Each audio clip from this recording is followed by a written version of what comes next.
Bismillahirrahmanirrahim. Assalamu alaikum. I am your host Rana Mohammed Kashif and you are watching my YouTube channel Positive People Commission. दोस्तों आज मैं एक नया course शुरू करने जा रहा हूँ माइक्रोसॉफ्ट पावर बीआई का, और इसमें मैं आपको बेसिक से लेकर एडवांस लेवल तक इंशाल्लाह सिखाऊंगा जितना भी मुझे पावर बीआई आता है, और आप लोगों को ये फ्री अपॉर्चुनिटी फराहम करूंगा। और जितने भी दोस्त उर्दू में, हिंदी में, बांग्लादेश से हैं, सारे सुन रहे हैं, जिनको जो जहाँ भी है उर्दू समझ आती है, वो ज़रूर मेरी श्योरिटी है कि इंशाल्लाह इस कोर्स से ज़रूर फ़ायदा उठाएंगे। सो अपना फीडबैक भी दीजिएगा। मैं क्लास बाय क्लास इसकी वीडियोस अपलोड करूँगा और इंशाल्लाह जो भी आपका फीडबैक होगा उसको भी इनकॉर्पोरेट करने की कोशिश करूँगा। तो माइक्रोसॉफ्ट पावर बीआई का कोर्स है जी, आज पहली क्लास है इसकी और इसको शुरू करते हैं। और मैंने कुछ स्लाइड्स बनाई है, वो साथ कुछ स्लाइड्स पे चलेंगे, कुछ इंटरेक्टिव लर्निंग होगी, तो मिक्स होगा इस तरह। तो आप मेरी लिंक्डइन प्रोफाइल भी चेक कर सकते हैं और मेरे अपवर्क पे भी आ सकते हैं अगर आपको कोई पेड काम चाहिए और आपका कोई प्रोजेक्ट है, आप जॉब के दौरान कोई हेल्प चाहते हैं या वैसे आपको कोई हेल्प चाहिए पावर बीआई विजुअलाइजेशंस के हवाले से, तो you can contact me and leave me an email और कमेंट कर दें मेरे यूट्यूब चैनल की वीडियो पर। तो इसको आगे लेके चलते हैं। तो आज का जो पहला क्लास है उसके मुताबिक हमारा पावर बीआई का जो पाथवे होगा उसमें हम पहले एक ओवरव्यू ले लेंगे कि डाटा की इनसाइट्स किस तरह अनलॉक की जा सकती हैं, कि पावर बीआई डेस्कटॉप क्या होता है, पावर बीआई सर्विस क्या है, ये किस तरह के लाइसेंस मिलते हैं और उस लाइसेंस में क्या क्या फर्दर हमें चांसेस मिलते हैं कि हम कौन कौन सी डायमेंशंस को एक्सप्लोर कर सकते हैं। उसके अलावा हम पावर बीआई डेस्कटॉप को किस तरह डाउनलोड कर सकते हैं, ये भी आपको सिखाऊंगा। और फिर आज की क्लास में हम सीखेंगे कि पावर बीआई में डाटा किस तरह लेके आया जा सकता है। बेसिक से शुरू करेंगे, फिर हम एडवांस लेवल पे जाएंगे। तो बेसिक से शुरू करेंगे कि एमएस एक्सेल से या गूगल शीट से किस तरह डाटा लेके आया जा सकता है। और जो तीन मेन व्यूज हैं पावर बीआई के, जिसमें रिपोर्ट व्यू है, टेबल व्यू है और मॉडल व्यू है। टेबल व्यू को पहले डाटा व्यू कहते थे, तो अभी अपडेट के बाद इसको टेबल व्यू कहना शुरू कर दिया। तो उसको आप डाटा व्यू भी कह सकते हैं, टेबल व्यू भी कह सकते हैं। और बेसिक जो कंसेप्ट हैं क्लीन और ट्रांसफॉर्म करने के, वो भी आपको आज की क्लास में बताऊंगा। और उसके बाद पावर क्वेरी जो से इंट्रोडक्टरी लेवल, वो भी थोड़ी सी हम जरा टच करेंगे और फर्दर फिर इसको आगे लेके चलेंगे। जो हम फाइल्स की तरफ जाएंगे तो फिर पावर क्वेरी का रोल आएगा। तो मैं एक डाटा एनालिस्ट हूँ, पावर बीआई पे डाटा विजुअलाइजेशन है और आर प्रोग्रामिंग पे भी मेरी ग्रिप है एमएस एक्सेल में। तो डाटा एनालिसिस के हवाले से किसी भी तरह का आपका कोई प्रोजेक्ट है तो आप मुझे कॉन्टेक्ट कर सकते हैं, ये मेरा पैशन है। एक ओवरव्यू ले लेते हैं पावर बीआई का। ये इस तरह का डैशबोर्ड हम बना सकते हैं अपने जो भी हमारा बिजनेस प्रॉब्लम हो उसके हवाले से, और किसी भी तरह का जो विजुअलाइजेशन है वो हम पावर बीआई के अंदर बना सकते हैं। और डिफरेंट सोर्सेज से डाटा फैच करके हम अपने जो भी हमारा क्लाइंट है उसके लिए हम एक बड़ा अच्छा किस्म का डैशबोर्ड बना सकते हैं, जिससे वो तमाम डाटा की जो कम्प्लेक्सिटी है उसको छोड़ के और एक जो उसका ओवरव्यू है डाटा का वो ले सकते हैं उस हवाले से। तो सबसे पहले देखते हैं कि पावर बीआई से हम किस तरह डाटा इनसाइट्स को देख सकते हैं। तो सबसे बड़ी बात यह है कि you can turn the raw information into actionable insights. तो breaking the barriers of data complexity basically. तो मैं एक छोटी सी मिसाल से आगे चलता हूँ। अगर मैं कहूँ कि रॉ इंफॉर्मेशन क्या है, तो अगर मैं आपको खोल के दिखाऊँ, मेरे पास एक लोकल फाइल है, ये मेरे पास एक रॉ इंफॉर्मेशन है। तो उसको एक्शनेबल इनसाइट्स में मैं किस तरह कन्वर्ट कर सकता हूँ, तो इसको भी हम देख सकते हैं कि इसको हम किस तरह कन्वर्ट कर सकते हैं एक्शनेबल इनसाइट्स में। इसमें कुछ प्राइवेट डाटा भी है, तो वो मैं आपको शो नहीं करूंगा क्योंकि किसी क्लाइंट का है। तो लेकिन जो इस पे एक्शनेबल इनसाइट्स बन सकते हैं वो मैं जरूर आपको दिखा देता हूँ, जो कि एक आपने भी रॉ डाटा देखा है लेकिन वो इतना कोई मीनिंगफुल नहीं था। तो अगर आपने डाटा को स्टोरी के साथ बताना है तो आपको पावर बीआई काफी हेल्पफुल रहेगा। इसमें मैं अभी आपको एक डैशबोर्ड दिखा देता हूँ जो कि आप देख सकते हैं कि अभी ओपन हो रहा है। मेरे पास एक एम्प्लॉय का डैशबोर्ड है, एक एग्जीक्यूटिव समरी मैंने यहाँ पर बनाई है। तो जिस तरह आप देखें उस डाटा से अगर आप कोई मीनिंगफुल चीज नहीं निकाल सकेंगे, लेकिन अगर एक डैशबोर्ड बना होगा आपके सामने तो आप फौरन से देख सकेंगे कि उस एम्प्लॉय है उसकी क्या डेजिग्नेशन है, उसके पार्ट टाइम है या फुल टाइम है। उसकी बेसिस पे आपको सारा डाटा फिल्टर करके दे देगा। तो आपके जो भी हायर मैनेजमेंट है या आपका जो भी स्टेक होल्डर है, आपका क्लाइंट है, उसको आप एक इनसाइट दे सकते हैं फौरन से एक डाटा विजुअलाइज करके कि एक्चुअली डाटा का क्या मतलब है। अगर फर्दर हम इससे आगे चलें कि पावर बीआई डेस्कटॉप और पावर बीआई सर्विस क्या होती है। पावर बीआई डेस्कटॉप बेसिकली एक डेस्कटॉप आपके पास ऐप होती है जिसपे आपको तमाम फीचर्स की एक्सेस होती है और ये फ्रीली अवेलेबल है। आप इसमें डाटा की ट्रांसफॉर्मेशन कर सकते हैं, उसको मॉडल कर सकते हैं डिफरेंट सोर्सेज से डाटा लेकर, और उस पर आप एक बड़ा अच्छा सा डैशबोर्ड भी बना सकते हैं। पावर बीआई सर्विस में असल में एक क्लाउड बेस्ड प्लेटफॉर्म है जो कि माइक्रोसॉफ्ट पावर बीआई सूट का हिस्सा होता है, और ये आपको एक लाइसेंस परचेज करना पड़ेगा, उसके बाद आप पावर बीआई सर्विस ले सकते हैं। लेकिन अगर आपने लोकली काम करना है तो पावर बीआई डेस्कटॉप भी मोर देन इनफ होगा। अगर आपका ऑर्गेनाइजेशनल अकाउंट है आप तो फिर वो पावर बीआई सर्विस भी आप ऑब्टेन कर सकते हैं।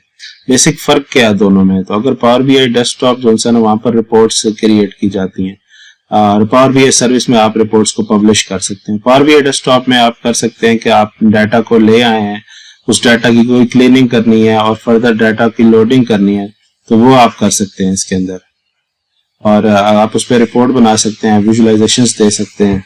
और पावर बीआई सर्विस में आप फर्दर एक उस वर्क स्पेसेस को भी दे सकते हैं जहाँ पे आपके पीयर्स या आपके जो कॉलीग्स हैं वो डैशबोर्ड बनाते हैं, आप एक दूसरे से शेयर कर सकते हैं सेम डाटा के ऊपर अगर आप लोग काम कर रहे हैं।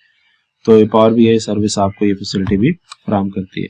तो पावर बीआई लाइसेंसेस की अगर बात करें तो फ्री जो लाइसेंस है उसमें आप माई वर्क स्पेस है, आप अपनी वर्क स्पेस बना सकते हैं, उसमें आप डाटा सेट क्रिएट कर सकते हैं, सिमेंटिक मॉडल बना सकते हैं और आप शेयर कर सकते हैं अपनी ऑर्गेनाइजेशन के साथ अगर उनका कोई आपसे हायर लाइसेंस भी है, लेकिन आप फ्री में ये काम कर सकते हैं और सब्सक्रिप्शन ले सकते हैं और कंटेंट भी शेयर कर सकते हैं, लेकिन उनके साथ ही जिनके पास ये कैपेसिटी है। बाकी आप जिनके पास लाइसेंस नहीं उनसे कंटेंट शेयर नहीं कर सकते।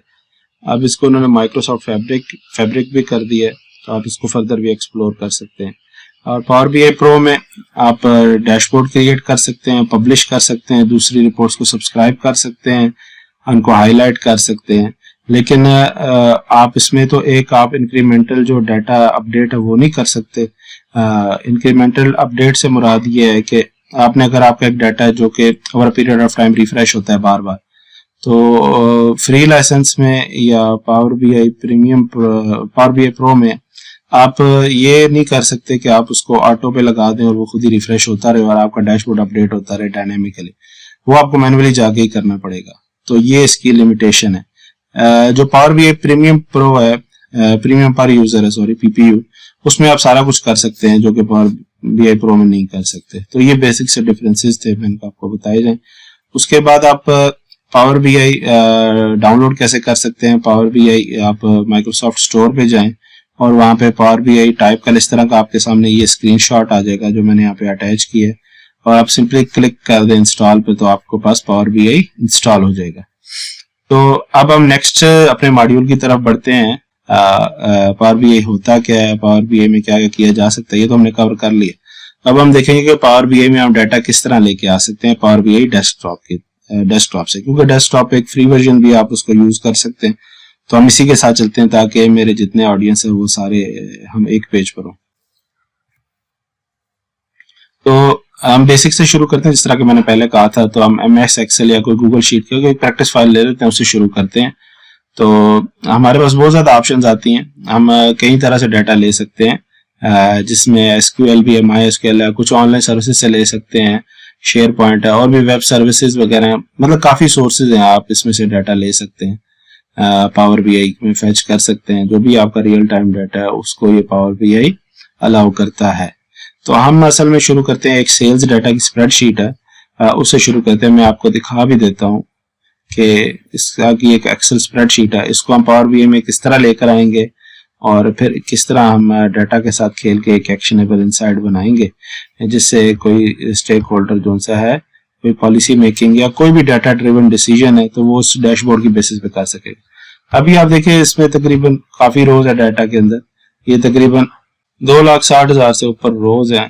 तो पहले हम पावर बीआई के कुछ आइकन्स के बारे में समझ लेते हैं।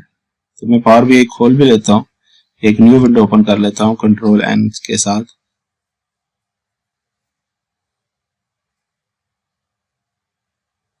तो ये तीन तरह के व्यू, एक रिपोर्ट व्यू होता है, एक टेबल व्यू होता है और एक मॉडल व्यू होता है।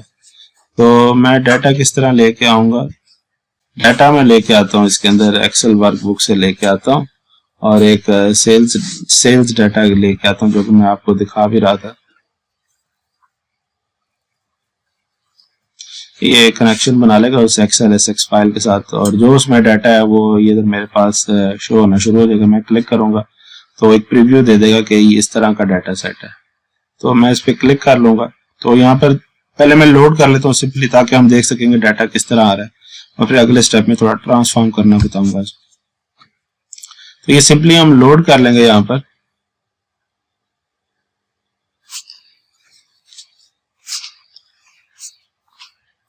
लोड कर लेंगे इसको। तो ये मेरे पास आप देख सकते हैं डाटा में ये जितने कॉलम्स हैं इसके आ रहे हैं। अभी कॉलम के नेम कोई मीनिंगफुल नहीं है, लेकिन हम यहाँ से देख सकते हैं कि हमारे पास क्या क्या डाटा है। हम यहाँ से विजुअलाइजेशंस बना सकते हैं। तो पावर बीआई में हम ये तो डाटा लोड करना हमने सीख लिया। इसके 3 व्यूज हैं। ये इसका रिपोर्ट भी अभी रिपोर्ट ब्लैंक है क्योंकि हमने कोई विजुअलाइजेशन नहीं बनाई। एक हमारे पास टेबल व्यू है, जिसमें हमारे पास ये डाटा सेट एक टेबल की शक्ल में इधर नजर आ जाएगा कि हमारे पास ये इसके कॉलम्स है और ये इसके टेबल है, और इसमें टेबल में इतने कॉलम है, इतनी रोज। इसको आप व्यू कर सकते हैं यहाँ पे एक्सेल की तरह। आप सिंपल फिल्टर भी करके देख सकते हैं कौन सी वैल्यूज आ रही हैं, कौन सी वैल्यू को आप जरा चेक करना चाहते हैं। तो इधर आप देख सकते हैं ब्लैंक इन रोज के अगेंस्ट है, तो वो आपको पता ऐसे सारी से चल जाएगा। एक मॉडल व्यू है, ये हम जब एडवांस लेवल सीखेंगे तो फिर मैं आपको इस पे लेके जाऊंगा। फिलहाल यहाँ पे सिर्फ आपके अंडरस्टैंडिंग के लिए कि डिफरेंट टेबल्स यहाँ पर आ सकते हैं। एक तरह का लेआउट बनता है, जिस तरह ये एग्जांपल में क्रिएट हुआ हुआ है। एक तरफ से डाटा आएगा, फिर दूसरी तरफ से डाटा आएगा, तो ये आपके पास एक लेआउट क्रिएट हो जाएगा। ठीक है, तो उसके बाद मैं आपको अगर ये बताऊं कि इसमें फर्दर डाटा मॉडलिंग कैसे होगी, तो वो हम फिर जब एडवांस सीखेंगे तो फिर मैं आपके उस तरफ लेके जाऊंगा। तो कमिंग बैक, 3 तरह के व्यूज के बारे में मैंने आपको बता दिया है। अब जरा हम टेबल व्यू को अंडरस्टैंड करते हैं कि टेबल व्यू किस तरह है। तो टेबल व्यू के बारे में मैंने आपको बता दिया। उसके बाद हम बेसिक क्लीन की तरफ चलते हैं कि डाटा क्लीन किस तरह किया जाता है और ट्रांसफॉर्म किस तरह किया जाता है, और पावर क्वेरी भी जो है ना ये हम आगे कवर करेंगे। तो उसके बाद सेशन एंड करूंगा, लेकिन ये कि पहले मैं आपको सिखा दूं कि पावर क्वेरी में किस तरह जाना। तो ये आपके पास एक ऑप्शन आती है ट्रांसफॉर्म डाटा। तो ट्रांसफॉर्म डाटा में हम जाएंगे तो हमारे पास पावर क्वेरी एडिटर खुल जाएगा। पावर क्वेरी एडिटर खुल जाएगा तो यहाँ पर हम अपना डाटा देख सकते हैं जो कि हमने इंपोर्ट किया था, सेल्स डाटा। अब ये हमारे पास देखें आप, जो डाटा के हेडर्स हैं वो भी थोड़े डिस्टर्ब्ड हैं और ऊपर नल वैल्यूज आ रही है, तो हमें इसको थोड़ा क्लीन करना पड़ेगा डाटा को। ये एक्सेल की तरह नहीं है कि आप सिलेक्ट करके यहाँ से कोई रोज आप डिलीट कर देंगे या कोई। तो यहाँ पर ये असल में स्टेप्स होते हैं। ये क्वेरी रन हो रही है, जिस तरह आप देखें सोर्स है कि हमारे पास सोर्स था, मैंने एक लोकल फाइल ली, फिर उसके बाद नेविगेट किया इसने ऑटो, फिर हेडर्स प्रमोट भी किए इसने, ये इसके ऑटो स्टेप्स परफॉर्म है। उसके बाद हम जो भी स्टेप करेंगे आप यहाँ पे देखिएगा कि ऐड हो जाएगा। मिसाल के तौर पे अब मुझे यहाँ पर नजर आ रहा है कि ये 3 जो नल वैल्यूज हैं ये यूजलेस हैं, इनका कोई यूज नहीं है, तो मैं ये नल वैल्यूज यहाँ से फिल्टर आउट कर दूंगा। ठीक है, इससे मैं चेक मार्क हटाऊंगा और इसको फिल्टर आउट कर दूंगा। अब आप देखिए वो बिल्कुल जो हेडर्स हैं इधर ऊपर तक आ चुके हैं, और ये यहाँ पर एक स्टेप भी ऐड हो गया, फिल्टर्ड रोज। तो इसको आप रीनेम भी कर सकते हैं। तो मैं लिखता हूँ फिल्टर्ड रोज विद नल, ताकि मुझे याद रहे कि मैंने कौन सी रोज को फिल्टर आउट किया था। ठीक है, तो उसके बाद ये जो हेडर नजर आ रहा है ये एज अ रो हुआ है, तो मैं चाहता हूँ कि ये रो, पहली रो मेरी हेडर बन जाए। तो मैं ट्रांसफॉर्म में जाऊंगा और use first row as headers पे क्लिक कर, तो ये फर्स्ट रो आप देख लें कि ये हेडर बन चुकी है। अब आपके एग्जैक्ट जो कॉलम नेम है जिनका डाटा है वो ऊपर हेडर्स में आ चुके हैं। तो यहाँ पर आप देख लें कि आप स्टेप को रीनेम भी कर सकते हैं कि फर्स्ट रो एज हेडर्स। ठीक है, तो उसने कुछ टाइप भी चेंज की है इनकी, क्योंकि ये जो साइड पे इसके लिखा हुआ है ऑर्डर डेट, अब ये कैलेंडर आ रहा है, उसका मतलब है ये डेट है। अब 1 2 3 लिखा हुआ है तो ये इंटीजर है, 1 2 3 ये भी इंटीजर है। ये ABC है तो ये स्ट्रिंग है या टेक्स्ट है। उसके बाद सुपरवाइजर है और ये हर एक डाटा के साथ वो टाइप लिख रहा है। अब ये 1.2 है, तो अब यहाँ से खोल के भी देख सकते हैं कि उसने यूनिट टाइप को इधर नंबर किया हुआ है, क्वांटिटी को इंटीजर किया हुआ है। तो ये डेसिमल जो होता है उसको फिर ये नंबर में कर देता है, और जो सिंपल इंटीजर होते हैं जो कि डेसिमल वैल्यूज नहीं ले सकते उनको ये यहाँ पर इंटीजर बना देता है। तो आपने एक टाइप एक मरतबा चेक कर लेनी है। तो अब ये स्टेप्स तो हमने कर ली हैं, लेकिन अब इसको हम अपने डाटा व्यू में किस तरह लेके जाएंगे कि वहां पर एप्लीकेबल। तो वहां पर आगे जाने से पहले आप एक और काम भी कर सकते हैं, इधर डबल क्लिक करके भी इसको रीनेम कर सकते हैं और इधर से भी रीनेम कर सकते हैं। तो आप इसको दे दें सेल्स डाटा का नाम। अब ये मेरे पास टेबल जो है वो सेल्स डाटा का है। अब मैं होम पे जाऊंगा और यहाँ पर 3 ऑप्शन आती हैं, क्लोज एंड अप्लाई, अप्लाई और क्लोज। क्लोज से होगा कि सिर्फ ये पावर क्वेरी एडिटर क्लोज कर देगा और जो आपने चेंजेस किए हैं वो नहीं होंगी। और अप्लाई आप करेंगे तो सिंपली अप्लाई कर देगा, लेकिन ये विंडो क्लोज नहीं करेगा। तो क्लोज एंड अप्लाई से दोनों काम हो जाएंगे। तो क्लोज एंड अप्लाई करते हैं, जो कुछ हमने किया था वो इसको अप्लाई कर देगा और फिर यहाँ पर हमारे पास वो अपडेटेड। अभी आप देखिए आपको कॉलम कॉलम कॉलम, अब देखिए नाम चेंज हो जाएंगे। देखिए अब ये नाम चेंज होंगे, तो जो हमने काम किया यहाँ पर वो नजर आ रहा है। तो इस तरह हम अपना डाटा लेके आ सकते हैं। डिफरेंट सोर्सेज हैं यहाँ पर, आप देखिए एक्सेल वर्कबुक से, एनालिसिस सर्विस, कुछ भी आप यू नेम इट। यहाँ पर आप फिर सर्च भी कर सकते हैं आकर के। मैं मिसाल के तौर पे अगर आप शेयर पॉइंट से डाटा लेके आना चाहते हैं तो वो भी आ जाएगा। आप यहाँ पर गूगल शीट से डाटा लेके आना चाहते हैं तो वो भी आ जाएगा। तो इस तरह आपके पास जो भी डाटा की है वो भी आप लेके आ सकते हैं। सिंपल वेब से है कोई है तो आप वेब से भी डाटा लेके आ सकते हैं। इसको हाइपरलिंक देंगे, यहाँ से ये डाटा फेच कर लेगा। वहां पर अगर कोई इसी एपीआई की जरूरत है तो वो फिर एपीआई आपको लेनी पड़ेगी। अदरवाइज अगर ओपन एक्सेस है तो आप यहाँ पर सिंपली डाटा लेकर आ सकते हैं। तो ये पावर क्वेरी जो सी है ये भी मैंने इंट्रोडक्शन लेवल से काफी बताया। फिर आगे जब हम जैसे जैसे डाटा के साथ खेलेंगे तो फिर हम एडवांस लेवल बढ़ते जाएंगे और फिर मजीद जो इसमें ऑप्शन है उनको भी हम एक्सप्लोर करेंगे। अगर आपको कोई क्वेश्चन है तो आप मुझे कमेंट सेक्शन में बता सकते हैं, मैं उसका आंसर भी करूंगा इंशाल्लाह। और सेकंड क्लास में हम क्या करेंगे, जो मेरी नेक्स्ट वीडियो आएगी उसकी सेकंड क्लास में हम ये करेंगे कि हम मॉडल व्यू को मजीद अंडरस्टैंड करने की कोशिश करेंगे कि मॉडल व्यू के अंदर क्या क्या हो सकता है, और फिर रिपोर्ट व्यू में किस किस तरह की विजुअलाइजेशन होती है, उनकी जो विजुअलाइजेशन है उसकी टाइप्स के बारे में बताऊंगा कि चार्ट विजुअलाइजेशन किस तरह की होती है, टेक्स्ट किस तरह की, जियो स्पेशल में क्या क्या होता है, मैप विजुअलाइजेशन लोगों को बड़ी अपील करती हैं। उसके बाद कस्टम विजुअलाइजेशन भी हम बना सकते हैं क्वेश्चन आंसर के थ्रू और बाकी भी। और सबसे इंपॉर्टेंट चीज जो हम सीखेंगे अगली क्लास में कि एक विजुअलाइजेशन को कैसे चूज किया जाए। मिसाल के तौर पे बार चार्ट किन जगहों पर बनेगा, हमारे कौन से वेरिएबल है, केपीआई चार्ट कब बनता है, इसके अलावा हमारे जो है वो एरिया चार्ट कब बनते हैं, फनल चार्ट्स कब बनते हैं, हम कार्ड्स के यहाँ पे लगाना जरूरी होता है डैशबोर्ड में। तो ये सारी चीजें इंशाल्लाह हम नेक्स्ट वीडियो में सीखेंगे। तो उम्मीद करता हूँ कि ये पहली क्लास आपको पसंद आई होगी। मुझे मालूम है इसमें कुछ कमियां रह गई होंगी मेरी तरफ से, तो अपना फीडबैक जरूर दीजिएगा। और नेक्स्ट वीडियो तक के लिए अल्लाह हाफ़िज़।